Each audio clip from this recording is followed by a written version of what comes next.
Hola hermanos, buenos días, un gusto de saludarles en esta mañana. Los voy a invitar que inclinemos nuestro rostro, vamos a orar para después ir a la enseñanza de esta mañana. Padre Santo, te agradecemos, Dios amado, por todas tus bondades, tu misericordia, por poder ser llamados tus hijos y por todos los beneficios que podemos recibir por esa elección maravillosa que hiciste hacia nuestra vida. Vemos provisto nuestras mesas, nuestra vida, en nuestros hogares. Has cuidado a nuestros hermanos, nuestras familias.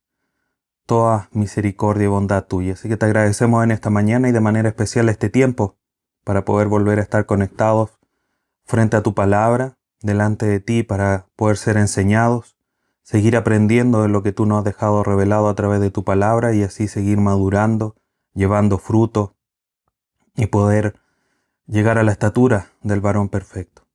Sigue transformándonos. Que tu palabra en esta mañana sea de mucha bendición. Ayúdanos a través de tu Espíritu Santo también para que podamos comprender la verdad de tu palabra y así en todo glorifiquemos tu nombre. Te agradecemos, Padre Santo, en esta hora a través de tu Hijo Jesús. Amén. Bien, hermanos, vamos a primera carta a los Tesalonicenses, capítulo 1, versículos 3 al 5, que van a ser los versículos que vamos a estar estudiando en esta mañana, en el sermón titulado Los distintivos de la salvación. Los distintivos de la salvación. Dice la primera carta a los Tesalonicenses, capítulo 1, versículos 3 al 5. Acordándonos sin cesar delante del Dios y Padre nuestro de la obra de vuestra fe, del trabajo de vuestro amor y de vuestra constancia en la esperanza en nuestro Señor Jesucristo. Porque conocemos, hermanos amados de Dios, vuestra elección, pues nuestro evangelio no llegó a vosotros en palabras solamente, sino también en poder, en el Espíritu Santo y en plena certidumbre, como bien sabéis cuáles fuimos entre vosotros por amor de vosotros. La semana anterior estuvimos viendo cómo Pablo iniciaba la carta en ese saludo, presentándose primero los autores, mostrando a quién iba dirigida la carta y mostrando también ese saludo tan cotidiano, tan habitual que Pablo manifiesta a los hermanos, que es gracia y paz. Posterior a eso comenzamos a analizar la realidad del cuerpo de la carta, donde Pablo comienza a manifestar el dar gracias a Dios por los hermanos ahí en Tesalónica. Recordando un poquitito el contexto, Pablo había llegado a Tesalónica, había tenido que salir huyendo después de aproximadamente 3 semanas, un poquitito más, que es lo que podemos deducir del texto bíblico. Tuvo que salir porque se generó un alboroto por aquellos judíos que estaban en contra de lo que Pablo estaba enseñando. Entonces, a pesar del corto tiempo que pasó Pablo en ese lugar, quedó con una muy buena evaluación de los hermanos. Informes posteriores lo hacen comprender que también hubo una buena disposición después que él se fue. Por lo tanto, él comienza a dar gracias, como dice en el versículo 2, damos gracias, siempre gracias a Dios por todos vosotros. Es algo que manifiesta en todas las cartas, lo hace de manera particular aquí en la carta a los Tesalonicenses.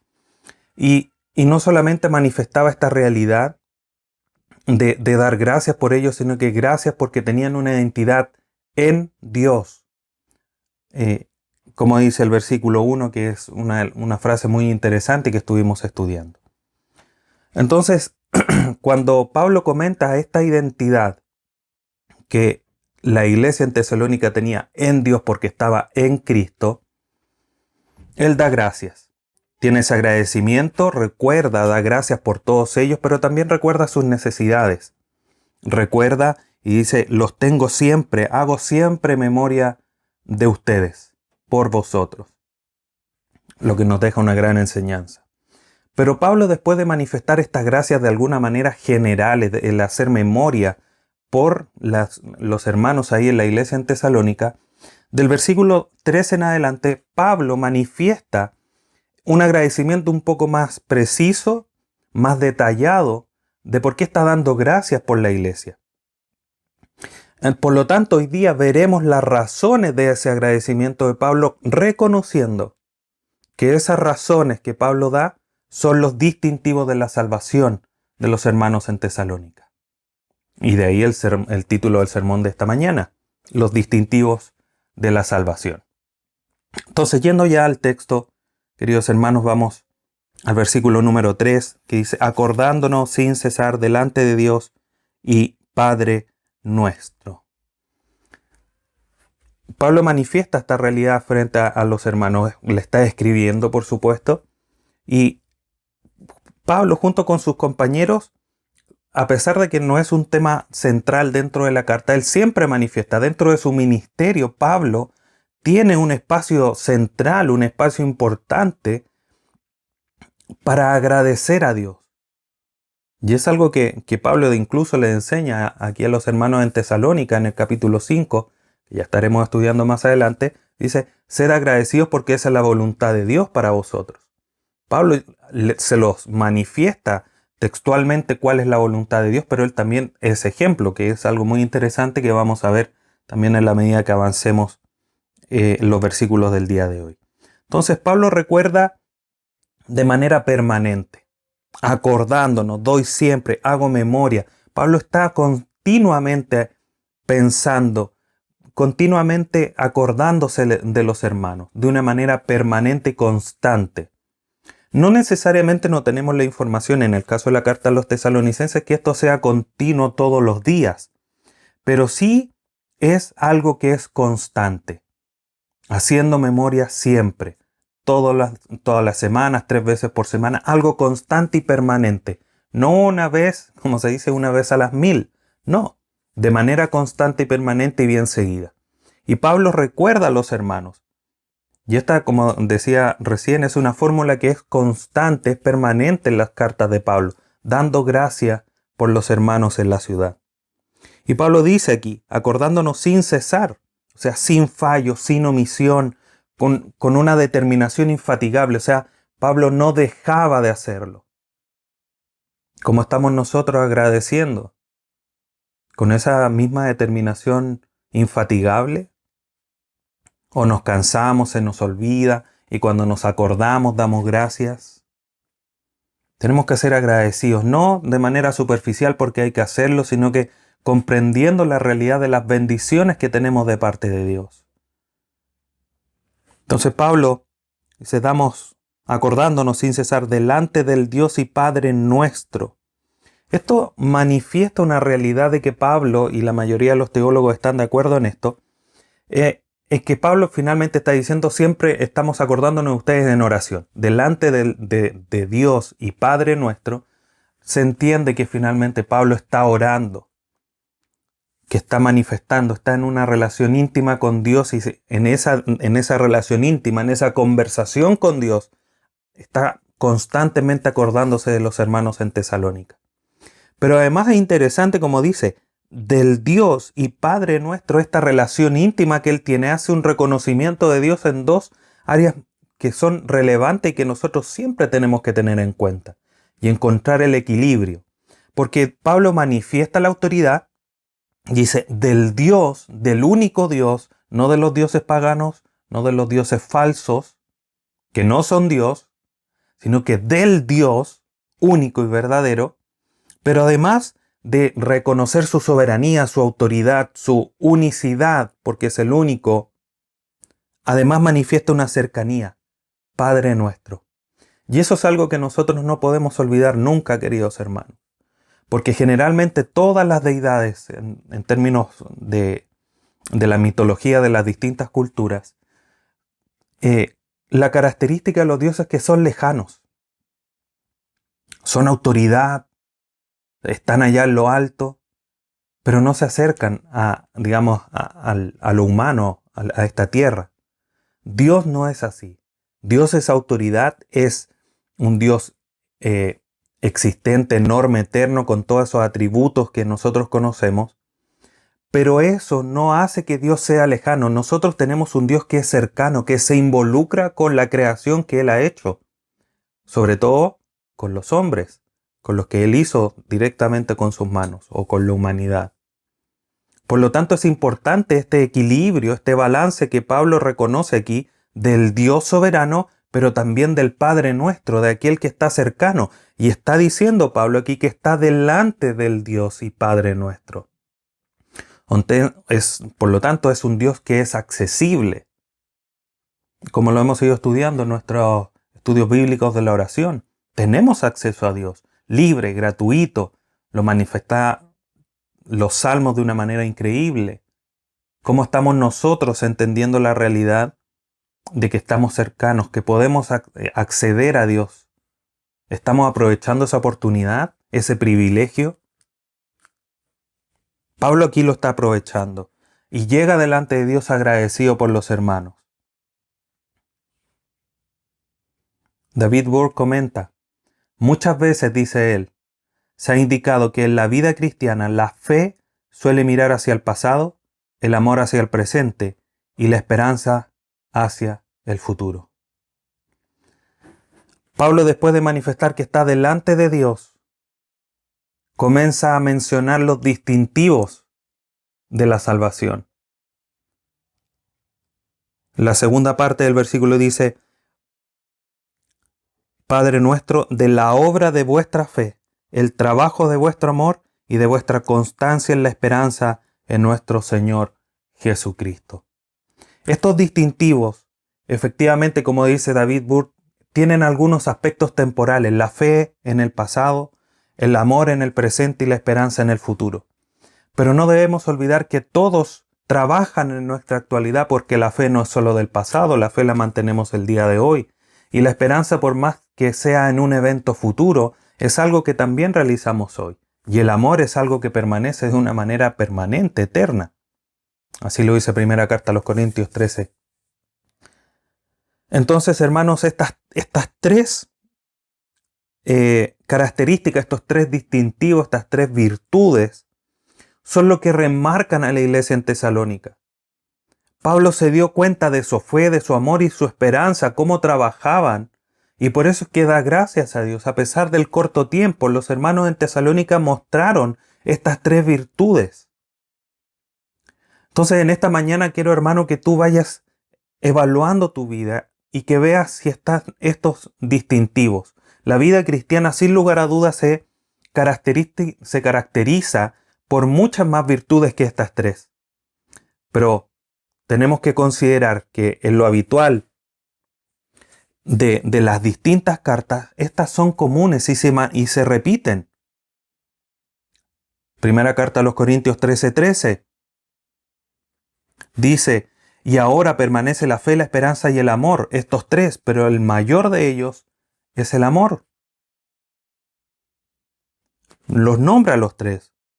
Colosenses capítulo 1, versículos 4 y 5, habiendo oído de vuestra fe en Cristo Jesús y del amor que tenéis a todos los santos, a causa de la esperanza que os está guardada en los cielos, de la cual ya habéis oído. Esto por nombrar algunos versículos, pero a lo largo de la Escritura vemos cómo se involucran y están unidas estas tres virtudes: fe, amor, esperanza. Entonces estas tres virtudes son las que finalmente manifiestan un cambio de vida en el creyente. Y los hermanos en Tesalónica estaban mostrando ese cambio en sus vidas. En el versículo 9 y 10 de Tesalonicenses dice, porque ellos mismos cuentan de nosotros la manera en que nos recibisteis y cómo os convertisteis de los ídolos a Dios, fe, para servir al Dios vivo y verdadero, amor, y esperar de los cielos a su Hijo, esperanza. O sea, hay una transformación, ya no esperaban en los ídolos, ya el motor de su vida no era el egoísmo, el orgullo, sino que el amor a Dios, y eso obviamente hacia los hermanos, y esperar de Dios, de los cielos a su Hijo. Hay un cambio de vida, hay distintivos en la iglesia en Tesalónica que son evidentes. ¿Son evidentes en tu vida? Vamos a ir analizando frase por frase cada uno de estos distintivos que nos evidencian la salvación que hemos recibido. Ahora, no debemos de equivocarnos y nos podemos sorprender porque muchos pueden manifestar esto y no verlos en el cielo cuando lleguemos allá. y otros que a lo mejor manifiestan esto de una manera muy débil. Puede que lo encontremos allá. Finalmente la salvación es de Dios. Él es el único que está seguro de quién es su escogido. Pero sin lugar a dudas, aquel que manifiesta fe y manifiesta esto puede tener cierto grado de seguridad en su salvación. Son medios que nosotros tenemos para evaluarnos. La iglesia en Tesalónica, Pablo tenía esta confianza de su salvación, de la obra que habían recibido porque había visto el cambio. Y ese cambio tan radical solamente puede ser hecho a través del Espíritu Santo. Entonces vamos al texto, revisando cada una de estas virtudes. Primero, de la obra de vuestra fe. La fe siempre, hermanos, siempre va a preceder a las obras. Somos salvos por fe, como dice Efesios 2, versículos 8 y 9. Somos salvos por fe, no por fe más obras, solo por fe, sino que por una fe que obra. El resultado de la fe son las obras. Somos salvos para hacer las obras que Dios preparó de antemano. No hacemos las obras para tener fe. Y eso es algo que sabemos, pero que Pablo aquí enfatiza. De la obra de vuestra fe. No dice de la fe de vuestras obras. Dice de la obra de vuestra fe. Lo primero es la fe que resulta en obras. Y aquí los hermanos en Tesalónica habían mostrado ese cambio. Cambiaron los ídolos por la fe. Es la primera gran obra de la fe en la vida de los hermanos en Tesalónica. David Bohr comenta, la fe, principio vital que nos vincula a Cristo en Dios, es el fundamento sobre el cual descansa nuestra vida presente. Entonces, si bien en nuestra vida, en la mayoría de nosotros, la fe es algo que ocurrió hace algún tiempo atrás, la fe sigue estando presente el día de hoy. No podemos, si bien podemos analizar desde el punto de vista temporal, como lo mencioné hace un momento, también es realidad que la fe sigue actuando en nuestra vida el día de hoy, porque seguimos creyendo.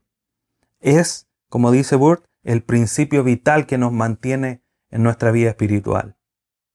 Pero es interesante que esta obra, dice, las obras de vuestra fe, las obras demandan una determinación, demandan en aplicarse en una ocupación personal para fructificar. ¿Cómo está tu fe, querido hermano? Los hermanos en Tesalónica estaban demostrando que su fe estaba obrando, estaba fructificando. Y esa fe es la que salva. Una fe que obra. Una fe que no obra, que no da frutos, es una fe que no salva. Es una fe muerta. ¿Está tu fe dando frutos? Pero no solamente esperar que la fe dé frutos. Sí, yo tengo fe. Aquí el texto nos dice la obra. Esa obra es una determinación. Es una decisión en decir yo voy a hacer esto porque yo creo en Cristo. ¿Qué determinación estás tomando tú en tu vida para dejar el pecado? ¿Para confiar más en Dios? ¿Para acercarte y tener una vida más piadosa? ¿Una vida de mayor devoción, de mayor cercanía? ¿Para cambiar quizás la vida o el estilo de oración o de vida de oración que tienes? ¿Qué determinación estás tomando? ¿Tu fe en Dios está obrando a ese nivel? Y ese es el análisis que tenemos que hacer. Los hermanos en Tesalónica tenían este distintivo, las obras de vuestra fe. Queridos hermanos, nuestra iglesia local debe tener también estos distintivos, porque la obra de Cristo también se está haciendo en ti. La obra redentora de Dios también se está haciendo en ti.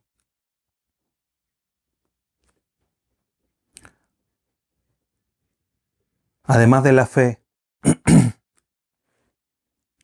tenemos el trabajo de vuestro amor.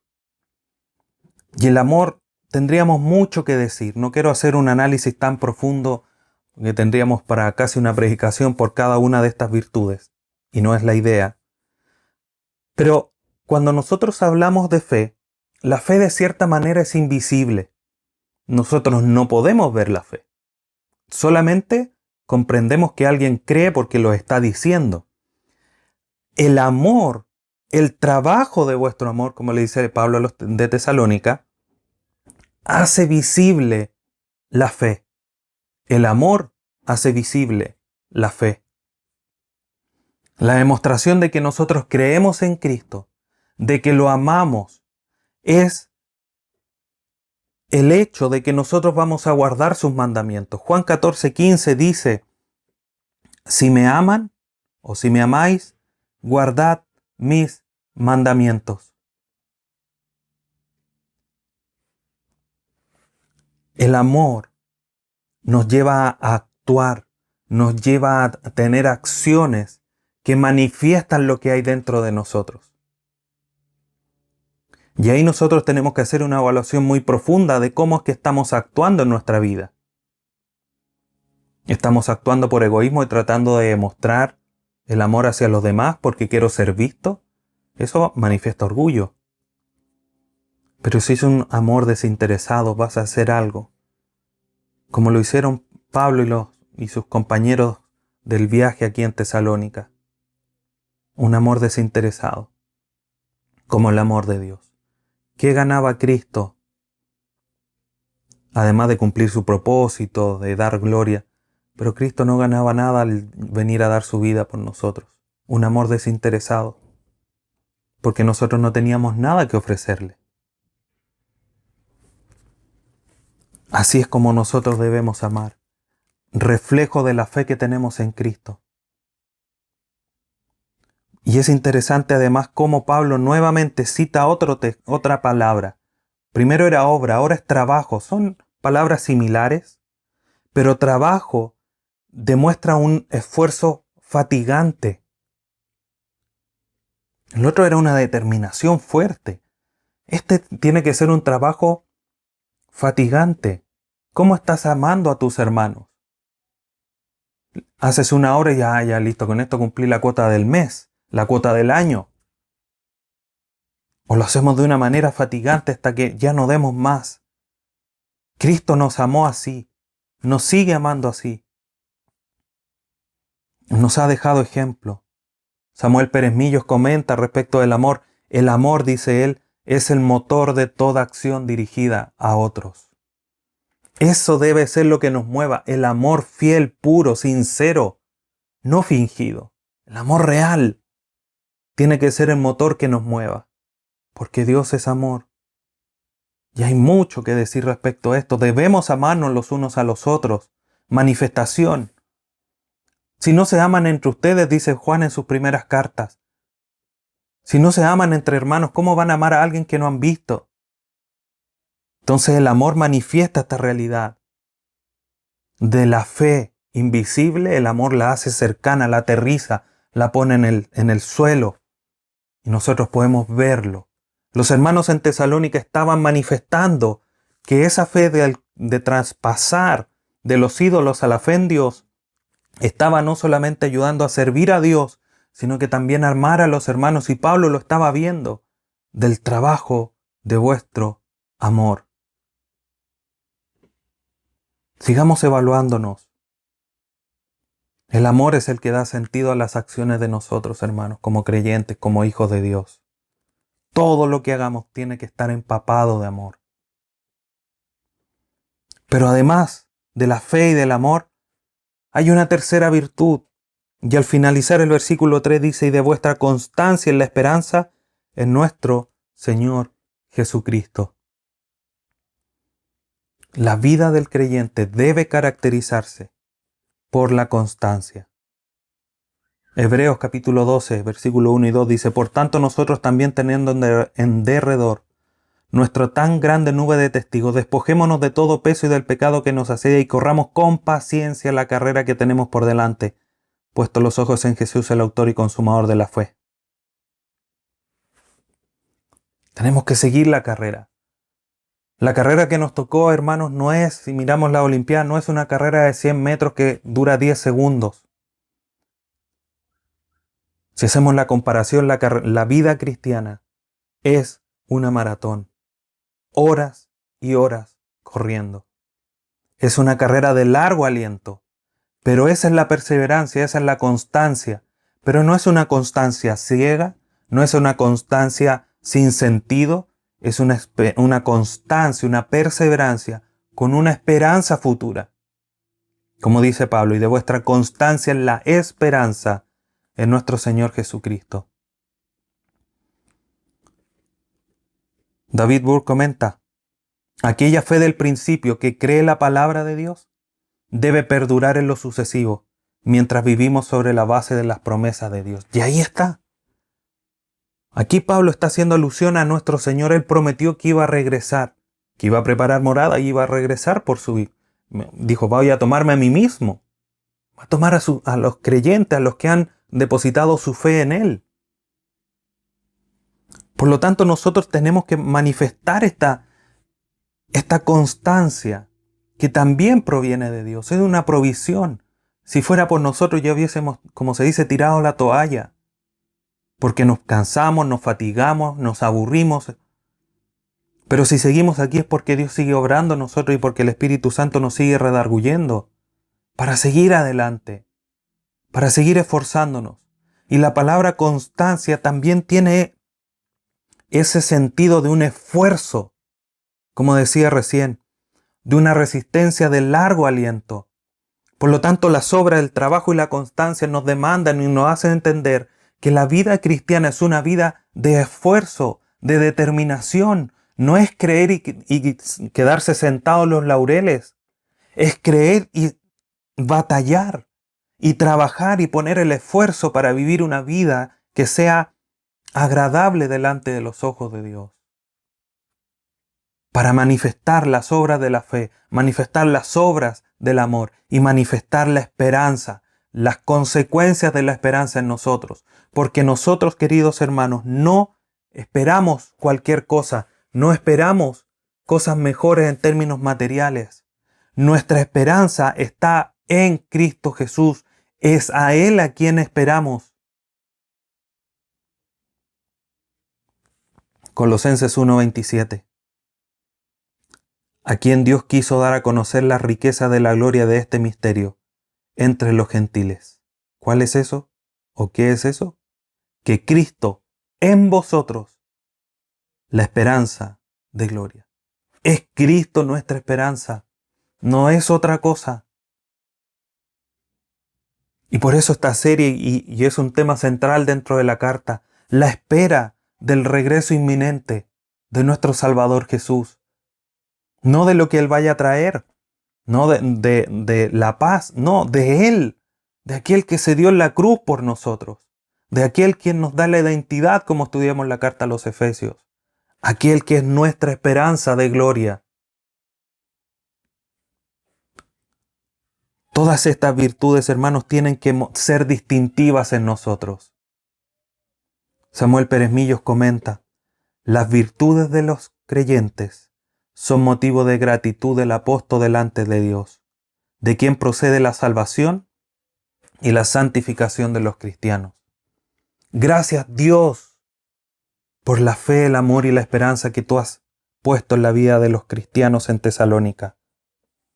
Gracias Dios por la fe, el amor y la esperanza que va creciendo en los hermanos de la Iglesia Bíblica Palabra Integral.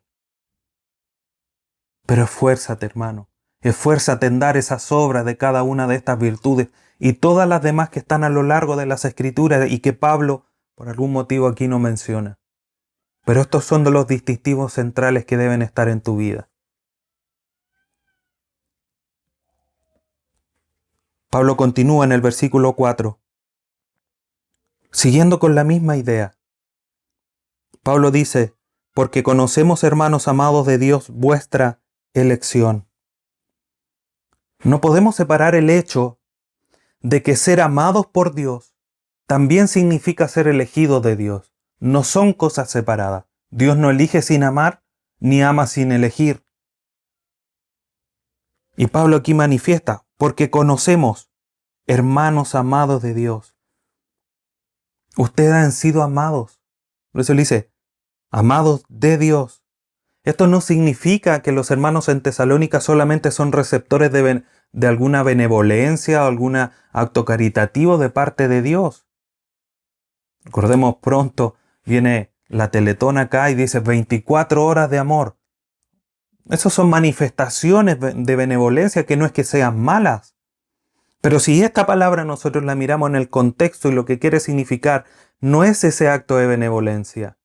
Lo que nosotros estamos como amados de Dios es en un estado.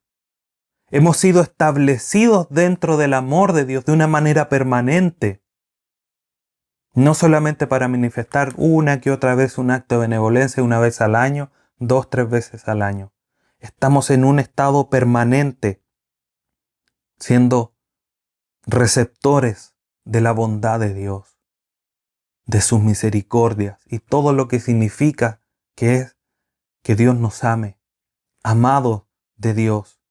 Y Pablo había sido testigo, le dice, he visto las obras, el trabajo y la constancia de vuestra fe, amor y esperanza, porque conocemos, lo hemos visto, estamos seguros, la evidencia está ahí. Nadie me ha venido con un cuento, con referencias, sino que estoy viendo, soy testigo de su conversión, por eso conocemos que ustedes son amados de Dios.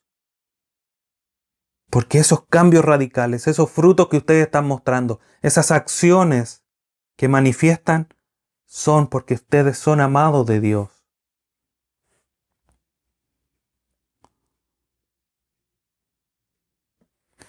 Pero esas acciones que vio en los hermanos en Tesalónica, no queda en el hecho de los hermanos. Hermanos, mira, qué bueno que tú estés obrando en tu fe, qué bueno que estés tú obrando en tu amor y tu esperanza.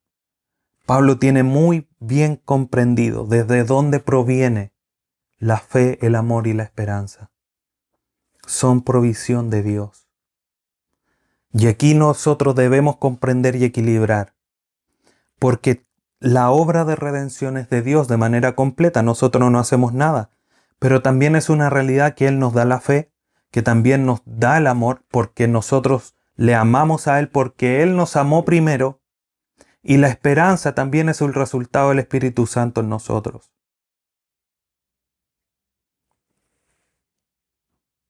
Porque conocemos, hermanos amados de Dios, vuestra elección. Ustedes han sido receptores de la elección divina. Eso es lo que quiere decir el texto original. Vuestra elección lo podría decir, que ustedes eligieron a Dios. No, ustedes han sido elegidos de Dios. Y por eso decía al inicio del comentario de este versículo, no podemos separar el ser amado de Dios de ser elegidos de Dios. Ustedes manifiestan esto porque conocemos que son amados porque han sido elegidos. Y lo que manifiestan en fe, amor y esperanza es la acción divina en ustedes. Dicho de otra manera, las obras que ellos hacían daban a conocer o daban a entender o manifestar el cambio radical que había sucedido en sus vidas. Toda acción divina en la vida de los hermanos en Tesalónica. Entonces era esa evidencia, el testimonio, el cambio radical, y no las palabras, una referencia o cualquier otra cosa, lo que hacía visible el cambio en los hermanos, sino que era su propio testimonio. Ahora la pregunta, tu testimonio, hermano, tu vida de fe, tu vida de amor, tu vida de esperanza en la venida de Jesucristo, ¿son tan fuertes para decir, este ha cambiado su vida? ¿Este tiene un cambio radical en su vida? Que Dios nos ayude para manifestar mucho más fe, mucho más amor y mucho más esperanza en ese inminente regreso de nuestro Señor Jesús.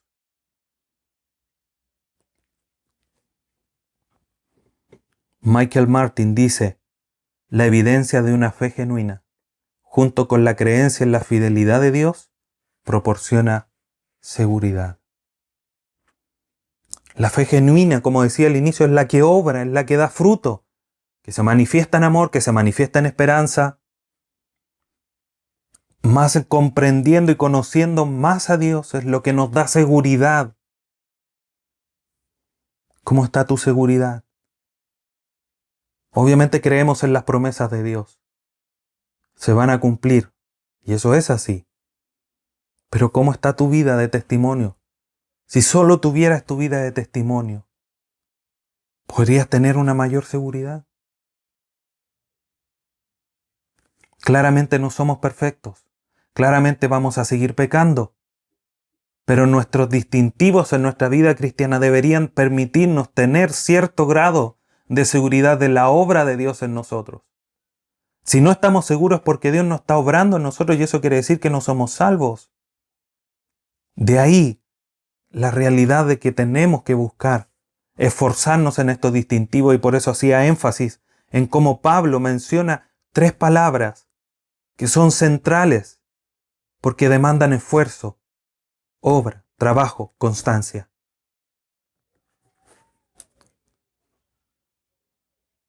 Versículo 5. Pues nuestro evangelio llegó a vosotros. Pablo comienza en este versículo a manifestar cómo es que toda esta obra, este trabajo y esta constancia se vio volcada en la vida de los hermanos. Cómo es que empezó a mostrarse en su vida esta realidad. Y tiene que ver con el hecho de cómo llegó el evangelio. Pablo comienza a detallar eso aquí. Dice, pues nuestro evangelio llegó a vosotros. Pablo menciona que fue él junto con sus compañeros de viaje, entender Timoteo y Silas, habían llegado a Tesalónica para entregar el evangelio. Y es interesante como dice, pues nuestro evangelio. Pablo se apropia de una manera sana y santa del evangelio, del mensaje que le había sido encomendado de parte del Señor Jesucristo. Pero no solamente porque le había sido encomendado, sino que ese mismo mensaje, ese mismo evangelio había transformado su vida. Por eso él decía, nuestro evangelio, porque lo sentía propio, porque había transformado su vida. Él andaba matando cristianos, andaba persiguiendo a la iglesia, comprendiendo mal la ley que Dios había entregado. Tenía una pasión desmedida y mal enfocada, pero cuando recibió el evangelio, Cristo se le apareció, transformó su vida y hace propio y dice nuestro evangelio. Obviamente no es que él crea que es de él porque es de Jesucristo, pero lo sentía tan cercano que Pablo podía decir nuestro evangelio. Llegó a vosotros, nosotros se los trajimos, se lo hicimos partícipe. Y continúa diciendo, y Pablo menciona aquí 4 características de cómo que podemos entenderlo, que los hermanos en Tesalónica primero lo recibieron de estas 4 maneras, pero también cómo fue entregado, lo podemos comprender de esas 2 miradas. Entonces Pablo llegó con el evangelio y los hermanos lo recibieron primero, como dice el versículo 5, a vosotros en palabra, no llegó a vosotros en palabra solamente. Obviamente esto no descarta el hecho de que lo primero que los hermanos en Tesalónica hicieron, o lo primero que Pablo hizo, fue proclamar de una manera verbal el evangelio. Son las palabras que Pablo mencionó que están acompañadas de lo demás. Por eso dice palabras solamente, no en palabras solamente. El mensaje fue proclamado porque la fe viene por el oír, Romanos 10:17. Pero además de las palabras tiene que ir el otro acompañante. Lo principal, lo esencial es el mensaje del evangelio. Pero tiene que estar respaldado por otras 3 características por lo que menciona Pablo aquí. Todas ellas finalmente, estas 4 características, trabajan en conjunto. La palabra junto a las otras 3. Entonces, primero el evangelio llegó a través de Pablo y de sus compañeros a Tesalónica no solamente en palabras, sino también con poder. No podemos descartar el hecho de que hayan sucedido algún tipo de milagros, el texto no lo menciona. Pero más allá de esos milagros que pueden haber autentificado la autoridad que Pablo tenía entregada de parte de Dios, el poder de Dios se manifiesta en la transformación de vida. Hoy día nosotros podemos manifestar y podemos comprender que la palabra de Dios tiene poder porque transforma tu vida. Y si no está transformando tu vida es porque la estás resistiendo, no estás poniendo atención, no estás considerando las palabras que se te están siendo expuestas, se te está predicando. El mensaje que se proclama en Tesalónica, junto con el poder de Dios, hace que se escuche el mensaje. Los hermanos en Tesalónica adoraban dioses paganos, pero cuando Pablo llegó, predicó el Evangelio, esas vidas fueron transformadas, fueron levantadas desde los muertos. Eso es poder de Dios. Eso es un milagro. Entonces la gracia de Dios, junto o a través de su palabra, actuó en las vidas transformándolos radicalmente, tan radicalmente, que pasan de muerte a vida, pero tan radicalmente a la vista que pasan de los ídolos al Dios verdadero. En poder. Ustedes recibieron en poder porque transformó sus vidas, pero además está el Espíritu Santo. Y nunca, hermanos, no podemos separar el poder de Dios del Espíritu Santo ni de la palabra. Va todo en conjunto, va todo unido. Es un paquete.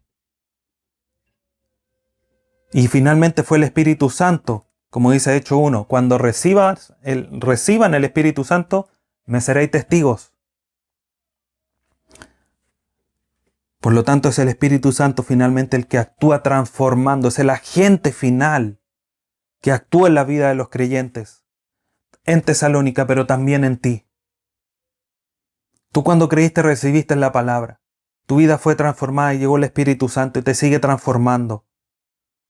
Y es el Espíritu Santo el que ayuda a manifestar las virtudes cristianas, reflejo o el resultado de la acción de elección de Dios en nosotros.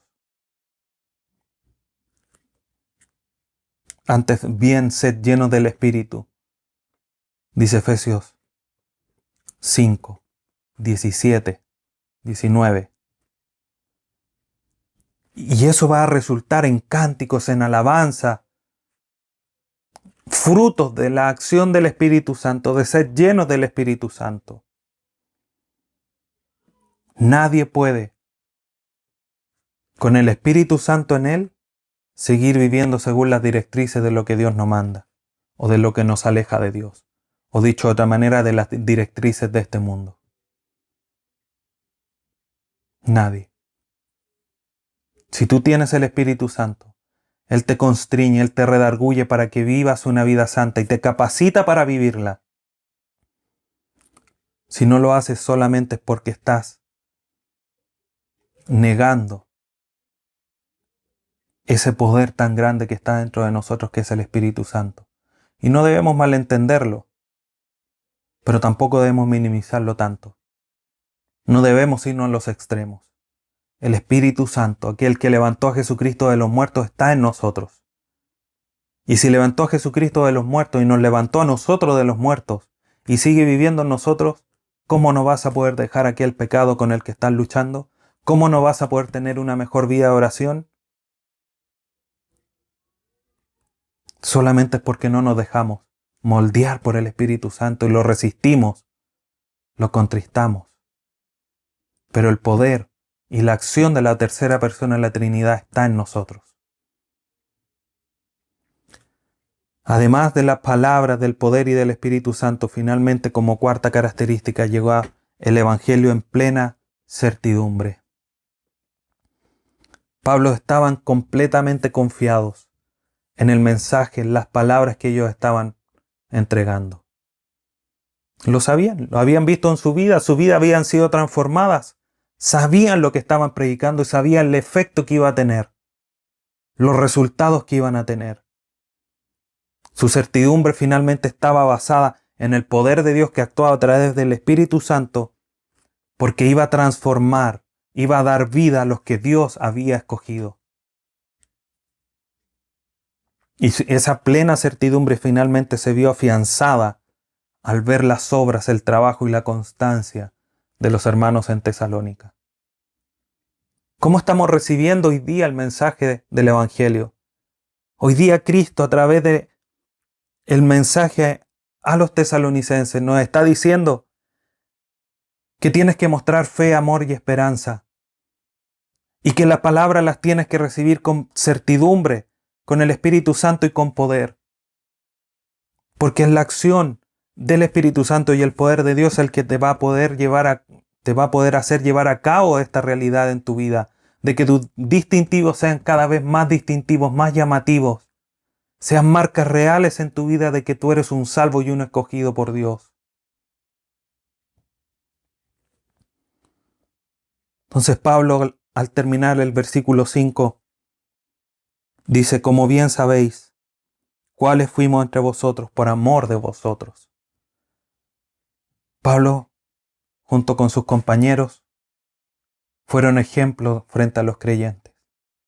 Dice: fuimos testigos, ustedes tienen que tener fe. Ah, sí, mira, Pablo hizo esto. Tienen que dar testimonio de amor. Sí, mira, sí, las Timoteo se comportaban, fueron tan amorosos con nosotros. Por poner un ejemplo. Ellos fueron ejemplo. Ellos no fueron solamente a predicar palabras, a mencionar un discurso y después salir, sino que sus vidas estaban completamente compenetradas con el Evangelio, con el mensaje que estaban proclamando. Por lo tanto, sus vidas irradiaban el Evangelio. Cuando ellos vivían, cuando ellos respiraban, cuando caminaban, cuando hablaban, cuando comían, manifestaban el Evangelio. No solamente de palabra, sino que era tan íntegro el Evangelio en la vida de los hermanos que ellos eran ejemplo. Ustedes saben cuáles fuimos entre vosotros, cómo nos conducimos.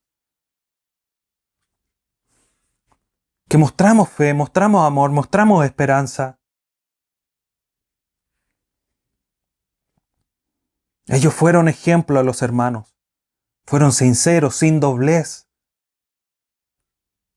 Tenían una conciencia limpia delante de Dios.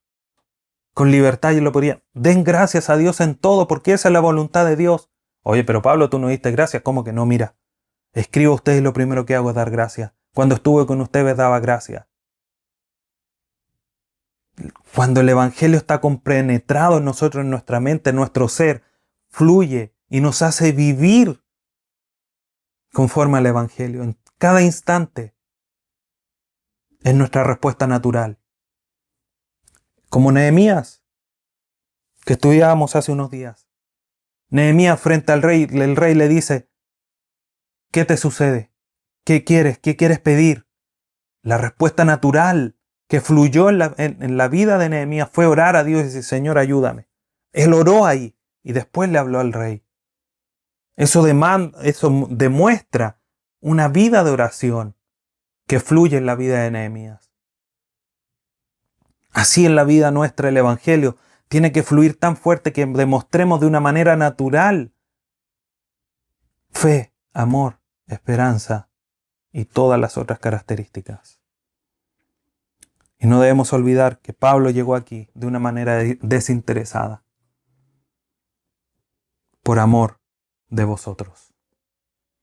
Eso es lo que movió a Pablo, el llevar el Evangelio, el que muchos conocieran a Cristo, el que los escogidos se transformaran en creyentes, dejaran su vida pagana y llevaran una vida adecuada conforme a la obra de Dios en ellos. Entonces, queridos hermanos, para ir concluyendo, quiero hacerte unas preguntas y quiero dejártelas instaladas en tu mente. Quizás algunas se van a repetir en relación a cómo se fue desarrollando el tema. Pero quiero dejarte estas preguntas reflexivas en tu vida. ¿Cómo está testificando tu vida la elección de Dios que has recibido? ¿Cómo estás manifestando el esfuerzo en fe, amor y esperanza? ¿Es el amor el motor de todas tus acciones? ¿Podrías ser tú un ejemplo de transformación delante de los demás? ¿Está tu vida testificando el Evangelio?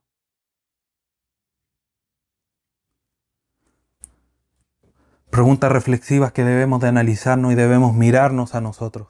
Pero queridos hermanos, esforcémonos en la gracia de Dios. Consideremos siempre lo que Dios ha hecho, la elección de Dios, el ser amados de Dios y que Él nos haya elegido.